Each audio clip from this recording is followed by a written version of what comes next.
The real fight has begun. The former president of the United States is suing major tech companies and their CEOs, saying that he has had his First Amendment abused, and he's doing this as a class action lawsuit as the lead plaintiff. Big news today coming out of the Trump camp. Meanwhile, talking about just everyday Americans getting lost in all of this, the second largest defense contractor has gone totally woke and is telling white Christian males that they need to step aside for minorities. I've got this unbelievable story for you here today. Lots to discuss. Hello, everyone. I am Trish Regan. This is the Trish Regan Show. And let's start first on this issue that's been very dear to my heart, the First Amendment. And the president is now, former president, filing suit saying that, it was not right what big companies like Twitter and Facebook did to him in the wake of January 6th by stripping him of the opportunity to communicate with people. They were, in his view, effectively stripping him of his First Amendment rights. Now, I've spoken a lot about this, right? Because I think that big tech has, frankly, just become too big, and that this is an issue for the FTC. There might be some sympathy, actually, with the current head of the FTC. She's someone who has written extensively about the monopoly that Amazon, for example, has become, and that you really need to rethink your sense of monopoly in this brave new world where these companies have so much power. He effectively is saying they have so much power that they actually are the ones in charge. They are calling the shots when they can shut down the president of the United States of America. What does that tell you about their influence? And this is going to be an issue that really I think the courts need to examine, because when you think about monopolies in the traditional sense, you think about how they have taken the buying power effectively away from the consumer, right? Causing prices to go up. Well, this is a whole new kind of ballgame. It's not necessarily that your price is going up, right? Because this doesn't cost anything, but your access to information has completely changed when you have specific companies that are banning specific viewpoints. I mean, I told you yesterday, go back and listen to yesterday's podcast about Google. If you type in crime rates, they give you number one pick. The first story is about Al Sharpton, basically saying that what the Republicans are saying about crime rates is entirely not true. And he's completely, dismissing that.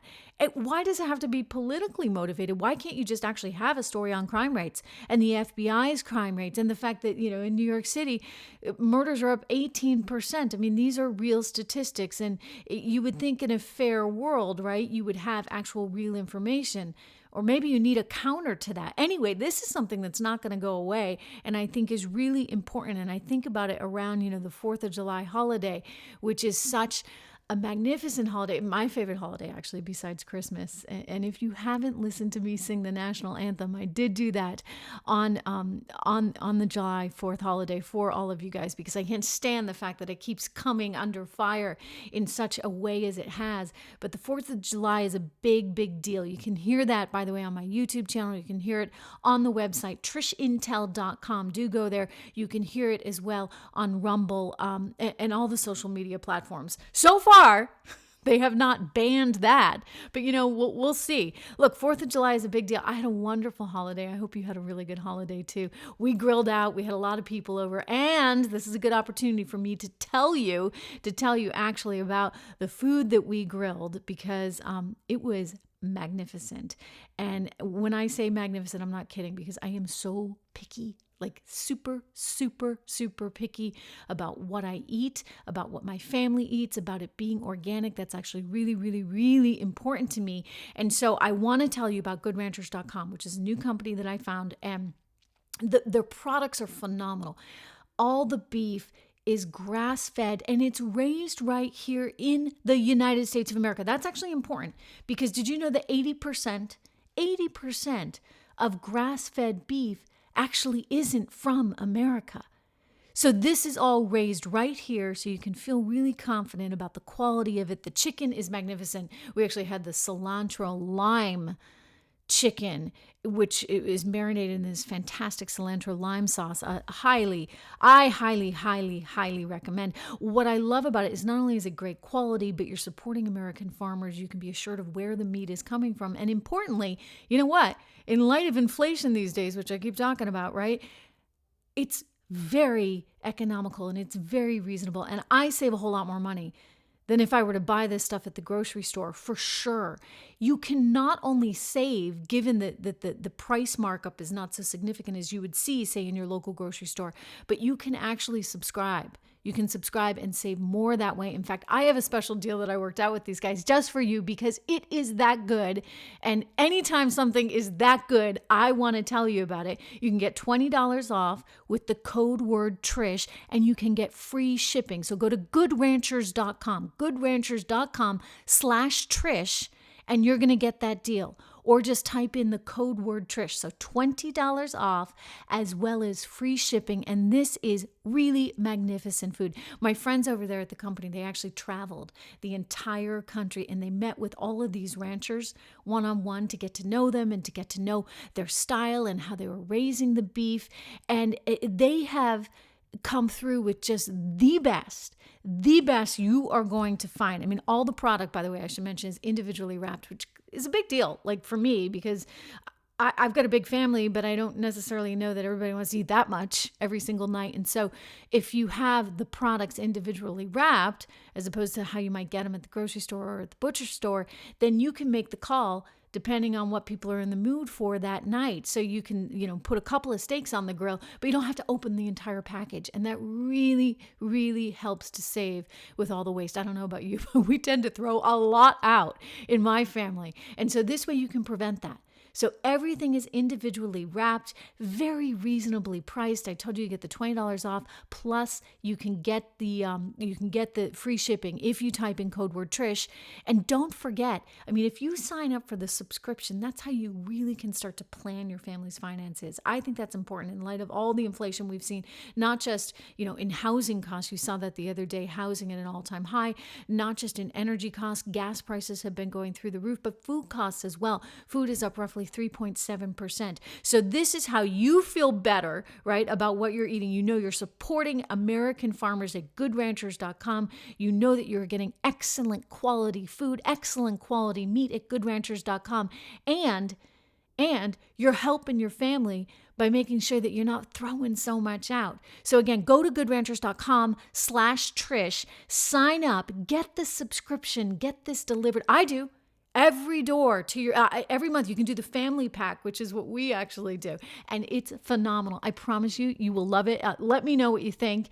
Make sure you use the code word Trish. And I do want to know what you think about the product. I like it. And I think you absolutely will too. But let me circle back to what's going on in this country right now, because I think it's important. I think it's really important that the president, former president, actually make this case known, right? I think a lot of people would sign up in a class action lawsuit, but I think it's got to be more than that. I think you've got to have the government come in here and say, these are monopolies that need to be broken up. Right? When any one company has that much control over things, maybe it's not a monetary issue. You can't say, like in the Ma Bell, right, where they were raising long distance rates and they said, okay, we got to break these up into baby bells. But it is a situation where the consumer has less control. And not only does the consumer have less ability to sort of get the word out, the individual American has less ability to exercise their First Amendment rights because they're not allowed to see certain things. It happens all the time. I've been a victim of it myself with the shadow banning. And so, look, I'm of the school of thought that bad speech can be cured by more speech. In other words, if you have the truth out there, then eventually the truth will really prevail. But in this environment, you can't actually have the truth because you can't actually have two sides. Nobody's allowed to actually debate any of these issues. And that's increasingly a problem. It's leading to an environment which really could encourage a kind of mediocrity, if you will. I want to share with you, speaking of mediocrity, this story here about Raytheon, which is the second largest defense contractor in the United States of America, apparently has this anti-racist program that they've introduced. According to newly leaked documents, a journalist by the name of Christopher Rufo went out there and got his hands on these documents and released them. And they're incredibly, I think, disheartening and discouraging. And they're sort of the antithesis, if you would, of everything that we believe in as Americans, which is the power of meritocracy. Right? That's part of what capitalism is based upon. This idea that everybody gets an equal shot. Now, the outcome cannot be guaranteed. You can't necessarily have equal outcomes, but you ought to try and ensure that everybody has an equal opportunity. Anyway, this company apparently told its employees, and I'm quoting here from the paraphernalia that was from the pamphlet that was raised. They told them to decolonize their bookshelves, identify your white privilege, and to, quote, step aside in favor of minority employees. I mean, wow. This is all part of an anti-racist workshop that they were having in 2020. If you ask me, this kind of rhetoric actually feels more like racism, because it's assuming that because of the color of somebody's skin that they are not as equipped to succeed. Right? We saw that the other day with Joe Biden coming forward saying he was doubling scholarships to $8,000, federal scholarships for the Teach for America program, and that they were going to just drop GPAs altogether.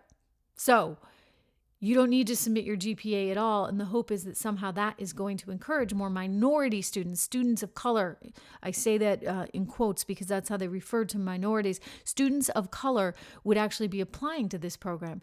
But I'm like, wait a second, what does that mean? Like, if you're a student of color, you're like, great, you guys don't actually think that, I'm deserving enough of this on my own that I can actually get a decent GPA on my own. You have to say that you're just going to get rid of and discard GPAs altogether. That's kind of messed up, right? And a kind of reverse racism, if you ask me. Not to mention, it feels like sort of a race to the bottom, right? You're getting these kids for Teach for America to go into predominantly minority schools, right? After graduation, they're supposed to go to communities that are lacking in teachers and service those communities. And so don't you want your best and your brightest? Why would you be putting in kids who, can't even qualify for the scholarship on their GPA? I mean, it's just so messed up. But this is this race to the bottom that we're in right now. And so going back to Raytheon, they apparently had these documents that drew quite heavily on critical race theory, which is, as you know, sort of I would say, dated, but it's become relevant all of a sudden. Dated because this is something that was popular in law schools on the fringe 20 or 30 years ago, and now it's become front and center and very much part of the mainstream focus. This is critical race theory, which is pitting minorities, if you would, against white males, straight white males, according to the journalist that uncovered all of this. And he writes that the company argues that white, straight, Christian, able-bodied, English-speaking men are at the top of the intersexual hierarchy and must work on, quote, reorganizing their privilege and step aside in favor of other identity groups. This is all about being stronger together. That was the name of the campaign, Stronger Together. I'm sorry, but we're really struggling as a nation with our identity when we cannot just recognize people for who they are and their own abilities. Right? Forget about the color of someone's skin. Forget about whether they're male or female. Let's just say, can you do the job? And if for some reason, and I don't believe it's because of the color of someone's skin, I actually believe it's because of socioeconomic challenges, thanks to too many of these communities. Again, Chicago kids still not in school. We'll see if they go back in the fall. Too many communities that don't properly help their young people and encourage families to be successful. There's too much of a copping out here by just saying it's about race. We're not attacking the central issue of the problem, which frankly is lousy policy. Okay, that lousy policy over time contributes to communities being at disadvantages. It's not the color of your skin if you're born on the south side of Chicago that's putting you at a disadvantage. It's the fact that you were born on the south side of Chicago where no one cares enough. Those leaders, those lawmakers, they don't care, and they use race as a kind of scapegoat. They use race as a way to say, look, it's their fault, not ours. Well, guess what? It is the fault of these political leaders that are not doing enough to service their communities. So it shouldn't be up to corporate America to say, okay, well, we're going to fix this now by, canceling out the people that could actually help take this company more forward. If you're that qualified, it suddenly doesn't matter, right? Qualifications don't matter. I guess it's just like, Joe and the no GPAs. I'm sorry, but that is not how a country succeeds. A country will succeed by choosing its best and brightest, regardless, by the way, of color or sex or anything else. You want the best person for the job, period.